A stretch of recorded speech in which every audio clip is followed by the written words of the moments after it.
O arquivo secreto de discos voadores traz à luz filmes escondidos nos porões da KGB, Agência de Informações Soviética.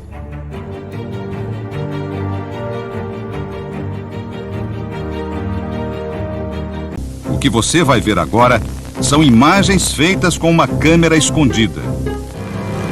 Nelas é possível acompanhar a compra de documentos confidenciais da KGB. O local é uma fábrica na periferia de Moscou. Depois de uma rápida conversa, os negociantes vendem por $10 mil uma pasta de propriedade do Estado, incluindo relatórios sobre um acidente com um objeto não identificado. Negociações semelhantes trouxeram à luz filmes ultra-secretos feitos pelo Exército Vermelho.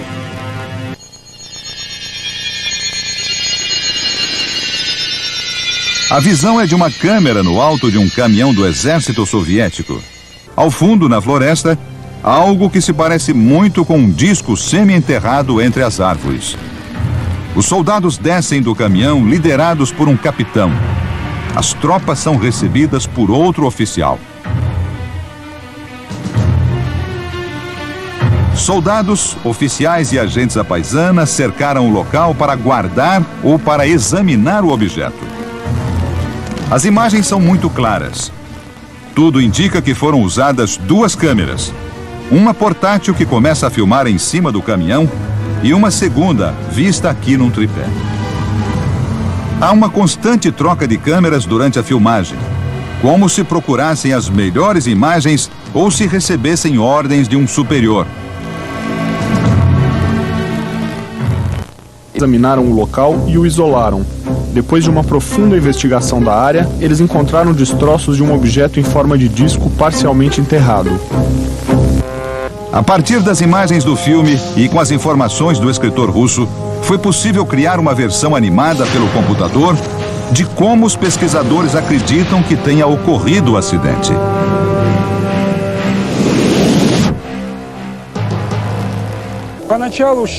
No começo, todos achavam que mas depois de analisar o material, chegamos à conclusão que ele não tinha componentes conhecidos neste planeta. Foi então que outros vieram para transportar os destroços para uma base militar em Moscou. Em nenhum trecho do filme, os soldados tentam remover o objeto ou mostram seu interior.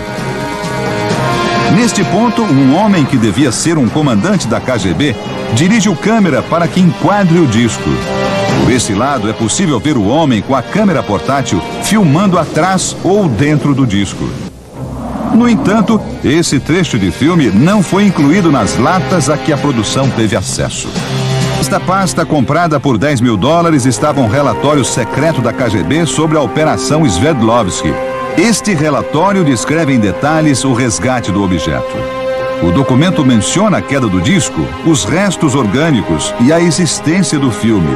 Há também essa ordem secreta do Ministério de Defesa soviético pedindo apoio militar para uma determinada unidade. O número da unidade mencionada é o mesmo que aparece nos distintivos de alguns soldados do filme.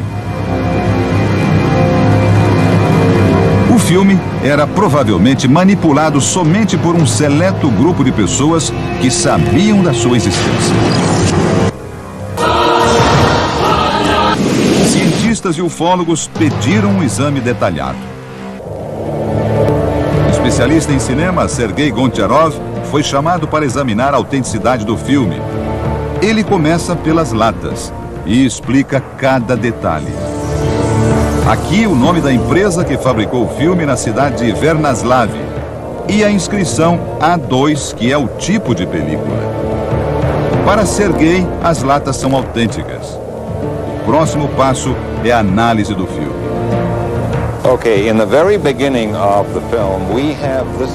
Logo no início do filme, algumas inscrições em russo. Tem esta palavra, machala, que quer dizer começo. Na sequência, outras duas informações. O mês de março e o ano, 1969. Which is the month of March, 1969, letter G for year. Depois vem a palavra plumka, que em russo quer dizer emulsão ou película, seguida do número 267. O especialista destaca a próxima inscrição que aparece impressa no filme. Em cima, a palavra confidencial. O logotipo da KGB e embaixo, arquivo da KGB. Depois compara as marcas da película com as das latas. Aqui na borda do negativo estão as palavras em russo que querem dizer filme de segurança e tipo A2, que é a mesma informação que está na lata.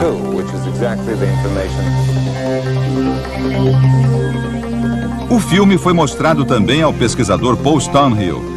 Para ele, detalhes como as cores, a qualidade das imagens e os uniformes indicam que o filme é real. Especialista em as armas e os uniformes usados pelos soldados que aparecem no filme foram cuidadosamente analisados. Será mesmo possível que os russos tenham encontrado uma nave alienígena há 3 décadas? E os eventuais ocupantes desta nave? Teriam sido achados? Estas imagens podem ser uma pista. Este filme também foi feito em março de 1969 e resgatado pela produção do Channel 4 britânico. As imagens mostram o exame de uma criatura que teria sido encontrada na nave de Sverdlovsky. A equipe tem 3 homens e uma mulher, todos com aventais brancos. Falam em russo e estão investigando um espécime. O líder da equipe descreve seus passos e as observações que estão fazendo. Depois de vários minutos assim, há uma mudança no ângulo da câmera. Agora o espécime é examinado mais detalhadamente.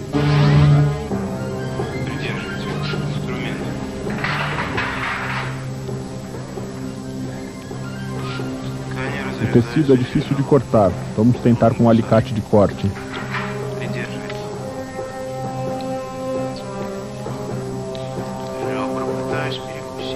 Segurem nos 2 lados, por favor. Estou tentando cortar as costelas.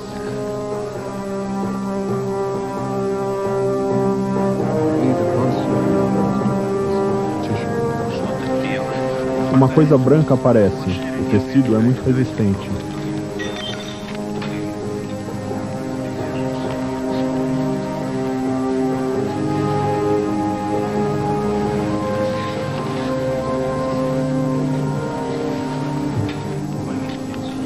Agora me ajudem a abrir. Aquele instrumento. Não, o fósforo. Estamos tirando este pedaço. Escreva. Estamos tirando um órgão interno. Estou cortando uma membrana que parece uma pele interna. Vários instrumentos são usados para abrir e cortar o que o coordenador chama de tecido. Ele também descreve várias partes que estão sendo removidas e diz que nunca viu nada parecido. O ângulo da câmera muda de novo e, finalmente, os cientistas posam para a câmera com várias amostras da autópsia.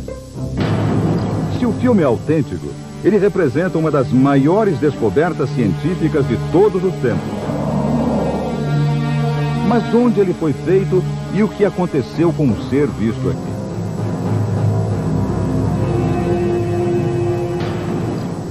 Através de documentos e papéis dos arquivos secretos da KGB, foi possível chegar a este local. Um laboratório do antigo Instituto de Pesquisas Biológicas, onde hoje funciona o Instituto Médico de Moscou. As mesas e o desenho da cerâmica no piso confirmam. É o mesmo lugar onde foi feito o filme. As experiências secretas deram lugar a aulas de anatomia para estudantes de medicina. Mas o porão do prédio ainda guarda vestígios de um passado misterioso.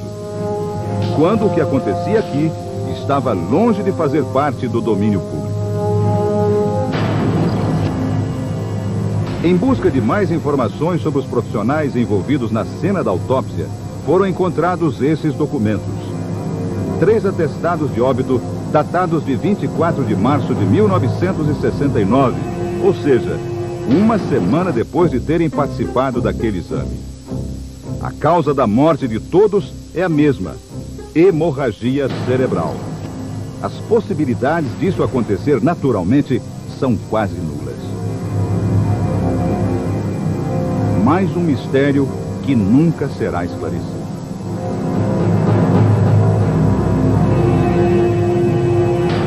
O filme foi mostrado para uma ex-tenente-coronel do Instituto de Patologia do Exército Americano.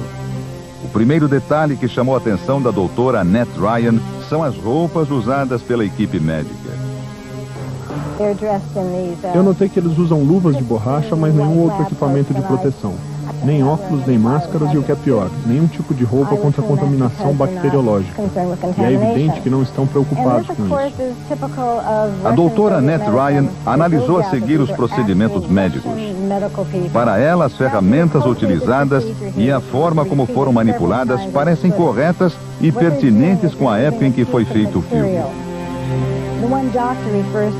O que acontece aqui é um procedimento que foi repetido várias vezes no filme. Eles removem um pedaço de material, supostamente um órgão. Depois o assistente coleta um pequeno pedaço e coloca num tubo de ensaio. É exatamente o que se faz em medicina legal ou em pesquisas científicas. Um pedaço do tecido é removido para posteriores análises. Para a doutora Ryan, trata-se realmente de uma equipe médica russa e as técnicas estão de acordo com as que eram praticadas na União Soviética nos anos 60. São poucas as informações sobre o ser dissecado, além daquelas descritas pelos patologistas e do nome dado à criatura pela KGB, o Pigmeu de Sverdlovsky. Mas o computador pode dar uma ideia de como ele se pareceria se tivesse sido resgatado intacto. Usando somente as imagens gravadas neste filme e um programa de escaneamento, os técnicos reconstruíram esse modelo gerado em 3D. Com um pouco de imaginação e algumas especulações da medicina legal, foi possível recriar o que esteve em poder dos soviéticos, o que pode ter sido um ser de outro planeta.